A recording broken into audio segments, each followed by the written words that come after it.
Hi friends, welcome back to VPL's Handbook. இன்னைக்கு நம்ம பார்க்க போற வீடியோ இந்த அயன் வோக்கை எப்படி சீசனிங் பண்றதுங்கிறது. ஆக்சுவலா இதை நான் வந்து ஆன்லைன்ல வாங்கினேன். இது வந்து rust resistant and no coating Japan make. இதை ஏன் நம்ம சீசனிங் பண்ணுறோன்னா அதை பண்ணிட்டு யூஸ் பண்ணோன்னா ரொம்ப நாளைக்கு நல்லா உழைக்கும். சரி, நம்ம எப்படி சீசனிங் பண்ணலாங்கிறத வீடியோக்குள்ளே போய் பார்க்கலாம் வாங்க. இப்போ நான் ஃபஸ்ட்டு இந்த ஸ்க்ரப்பர் யூஸ் பண்ணி கொஞ்சம் லிக்விடு சோப் லிக்விட் யூஸ் பண்ண போகிறேன். அதை வச்சு நல்லா ஃபஸ்ட்டு வாஷ் பண்ணிவிடுங்க.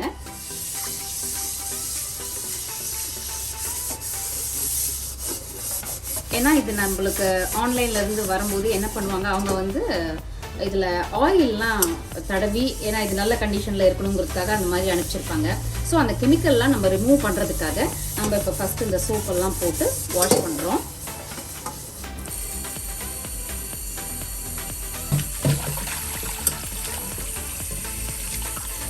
இப்போ இந்த தண்ணியெல்லாம் ட்ரை ஆகிறதுக்காக ஜஸ்ட்டு வார்ம் பண்ண போகிறேன். ஓகே, இப்போ இது ட்ரை ஆகிடுச்சு. இதில் நான் என்ன பண்ண போகிறேன்னா, இப்போ ஆயில் தடவ போகிறேன். இதில் எனி குக்கிங் ஆயில் நீங்கள் தடவலாம். ஒரு டிஷ்யூ எடுத்துக்கிட்டு இதில் எல்லா பக்கமும் படுற மாதிரி எண்ணெயை தடவிக்கோங்க. பேக் சைடும் தடவிக்கோங்க. இங்கே பாருங்கள், ஒரு மாதிரி டிஃப்ரெண்ட் கலரில் வருது இல்லையா, இதெல்லாம் அந்த அயன் வரும்.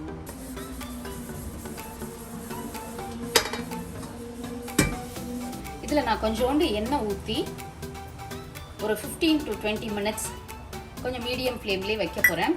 அது அப்படியே நல்லா சூடாகிட்டே வரும். கொஞ்சம் கலர் மாறும் அந்த பாத்திரம் வந்து, அதனால் நீங்கள் பயந்துடாதீங்க. அது அந்த கலர் மாறினதுக்கப்புறம் தான் அதுக்கப்புறம் யூஸ் பண்ணால் நல்லா ரொம்ப நாளைக்கு நல்லா உழைக்கும், ரொம்ப நல்லது. ஸோ இதை நான் மீடியம் ஃப்ளேமில் வச்சுருக்கேன். வேணும்னா எதையாவது ஒரு காய் போட்டு வதக்கிட்டு அதை அப்புறம் நீங்கள் த்ரோ பண்ணிடலாம், அப்புறம் நீங்கள் யூஸ் பண்ணலாம்.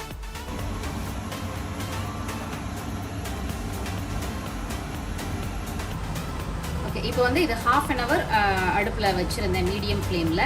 இந்த பாருங்கள், ஃபுல்லாக அந்த இடம்லாம் தூரில் அந்த பிடிச்ச மாதிரி இருக்குல்ல, தீ பிடிச்ச மாதிரி இது இருக்கு இல்லையா, இது வார்ம் ஆனதுக்கப்புறம் இதை நல்லா ஸ்க்ரப்பர் வச்சு நல்லா வாஷ் பண்ணிவிட்டு அதுக்கப்புறம் எதையாவது ஒரு காய் ஃபஸ்ட்டு போட்டு வதக்கி எடுத்துட்டு அதுக்கப்புறம் நீங்கள் இந்த அயன் வோக்கை யூஸ் பண்ணலாம்.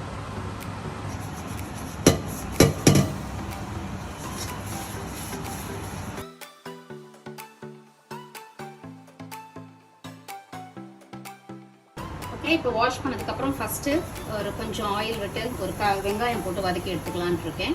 நீங்கள் இப்போ உங்களுக்கு டிஃப்ரென்ஸ் தெரியும். ஃபஸ்ட்டு பார்த்ததுக்கு ரொம்ப ஷைனிங்காக இருந்தது. இப்போது வாஷ் பண்ணதுக்கப்புறம் அந்த 30 மினிட்ஸ் ஆயிலெலாம் வச்சு வாஷ் பண்ணதுக்கப்புறம் எவ்வளோ டிஃப்ரென்ஸ் தெரியுது பார்த்தீங்களா? அந்த ஷைனிங் அது இதெல்லாம் போயிடுச்சு.